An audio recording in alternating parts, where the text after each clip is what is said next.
Dadajonisi, men 1 soatga shunda borib onajonimni ko'rib kelay. Nimaga 1 soat deysan sen? 3 kunda, 4 kunda onajon volida bo'lsa, aylab ko'rib kel. To'xtamasa pul beraman. Quruq bo'lma. Sovg'a salom olib borgin. Ma, bo'l, ko'rib kel, salovat kelma o'tiraman. Men 4-5 kun shu o'tiraman, hay. To'xtang. Nimaga to'rbishga? Meni to'rbishga onamnikiga yuborib nima qilmoqchisiz a? Sen sog'im yig'layman. Kuchuk bomba yoqqa. Bor ketaversan.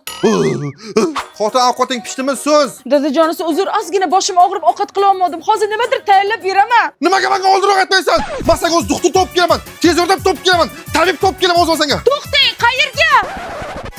Saat to'ra gaplashib kelmasangiz sihatga yo'q, dam olasan xotinjon.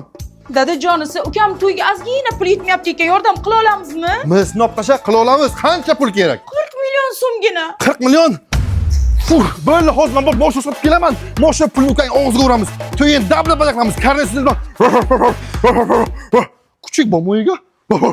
Dadajonisi, onajonim kelyapti ekanlar, shunga magazinga chiqib kelasizmi? Qaynonam, naqadar shodona baxtiyor kun. Hozir men qassob aytib kelaman. Qo'chqor suyamiz, shashlik qil, osh qilsa ketdimmi? Yo'q, o'zi 1 soatginaga kelyaptilar. Agar qaynonam 1 soatga bizni uyga tashrif buyursalar, bu kerak emas. Kelsalar 3 kun kelsinlar, 1 hafta 1 oy kelsinlar. Bunaqasi ketmaydi. Yaxshi ko'raman men seni xotinjon. Anor, baby boy.